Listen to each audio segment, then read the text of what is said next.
Thank you for joining me today. This is Annette Manius with Fill in the Gap for Your Business Exit. Today's episode is going to be talking about selling your business to family members.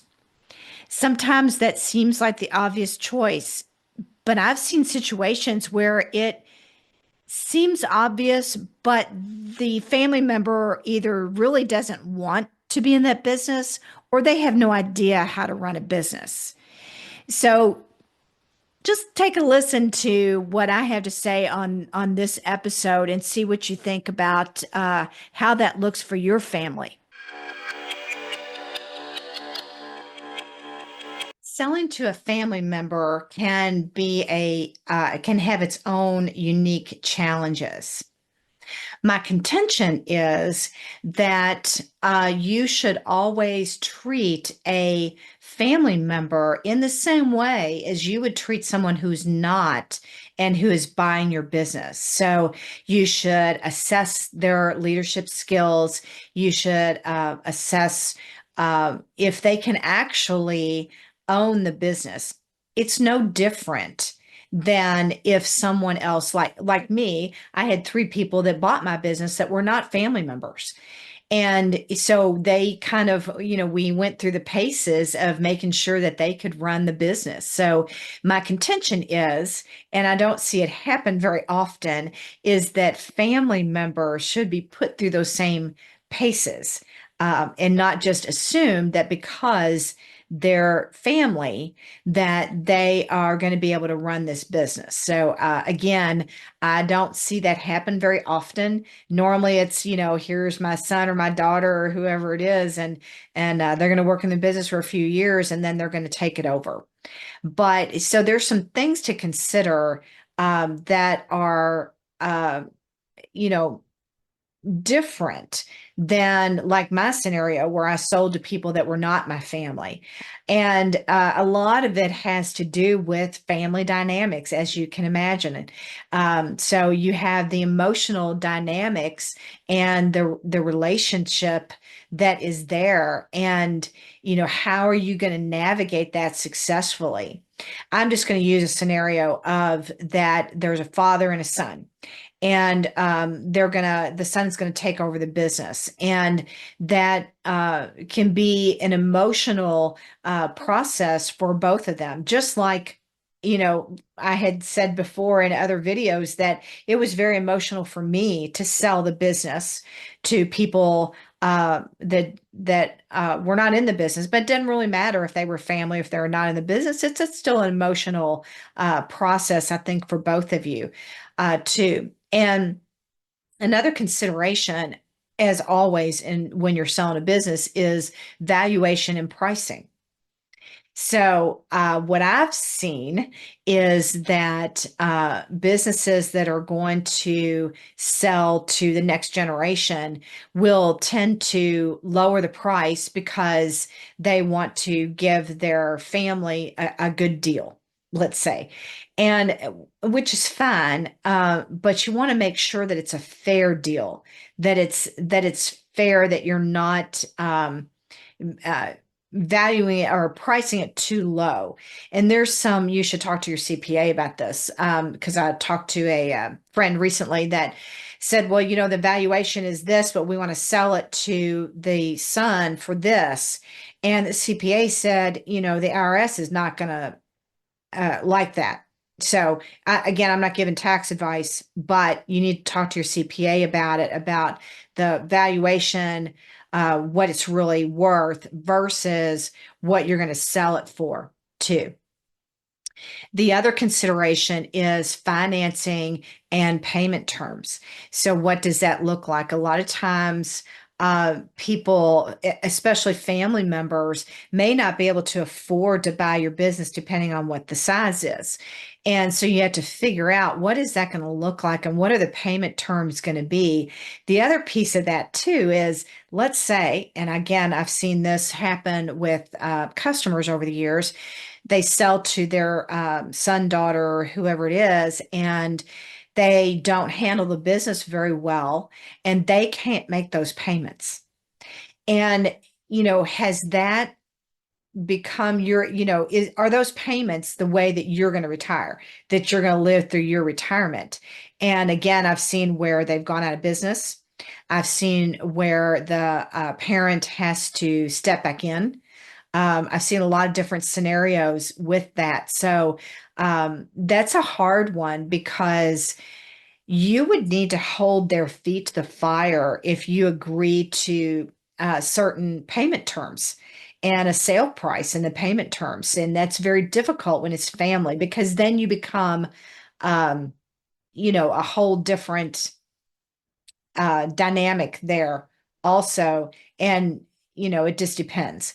Um, and then also, like I said in the beginning, even though it's your family, it should still go through the succession planning.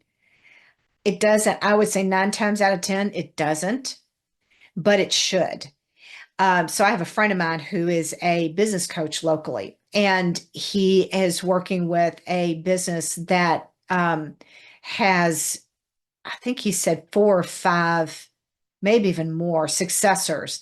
So there was, brothers that owned the business and then they had kids.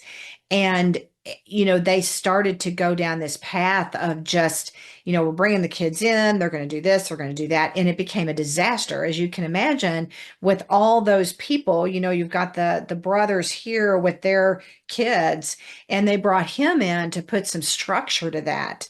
And he said, I just stepped back and said, you know what? What if you were not family? What would we do? We would have a solid succession plan that would work. And that's what he did. It was hard in the first year for them, but after that first year, they all started to kind of get the groove with it. And I think it's been 4 or 5 years that he's been working with them. And I think the dads have been able to kind of step away, and because the kids had this structure. And I just really believe it's the same structure. It doesn't really matter who's going to buy it. It should be the same structure no matter what, as far as the succession. And then the last piece that I wanted to talk about is maintaining family relationships. So that's extremely important. And it weighs, I think, into everything you do when you're talking about a succession plan with a family member, because you're still going to have Sunday dinners with them, Thanksgiving dinner, whatever it is. Let's say that it's your son. We'll use that scenario again, and the son has children, and that's your grandchildren. And so maintaining that relationship is very crucial. The piece to that I did not really think about until it's happened a couple times to people that I know. So here I'll just say a scenario. Let's say I'm going to sell my business to my son, but I also have 2 other children who are not in the business, never been in the business. They need to be involved with those decisions at some level. And here's why. I've seen it twice in the past year with friends of mine that I know that had a clear successor, but then the other siblings are like, well, what am I going to get? Well, that successor is not getting anything. They're buying that business. And like in these two scenarios, they've been working in that business, and they've worked hard in that business. They've been there, 60, 70 hours a week. They know what it takes. But the other siblings are like, well, what is it with me? Why didn't I get a chance to do this? Well, maybe you did get a chance, but you decided not to. Well, now all of a sudden you realize that this other sibling is going to have this business and have possibly significant wealth at some point, right?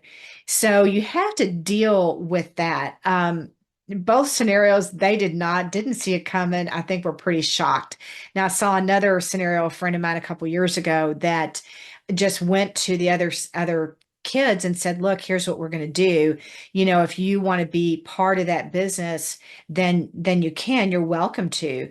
But what he did is he set up his um, estate plan so that the other kids that were not involved in the business got more share of that estate plan than the person that was in the business, and they all agreed to that. So you have to obviously have all of them to agree to that, but you don't think about, and I never really thought about it until I saw it happen, that the other siblings there are going to go, what the heck? You know, However, this one that's the successor is buying it. They're not being given, and they've worked in it and they've worked hard. So you need to think about that too, is the other scenario of what's there, who is there, that you need to consider in that type of succession plan. So um, families are great. There's a lot of different dynamics there, and that are different than if you sell to someone who is not your family. So just make sure that you are aware of all those dynamics, and of including the kids, siblings, whoever it is, that are not involved in the business too. So my biggest advice to you would be to find a a good mentor like a CPA or a business coach, or somebody that really specializes in family business succession, because they're going to been there, done that. They've seen it. They've seen what works. They've seen what doesn't work. So I hope this is has been beneficial to you today, and that I wish you the best on your journey.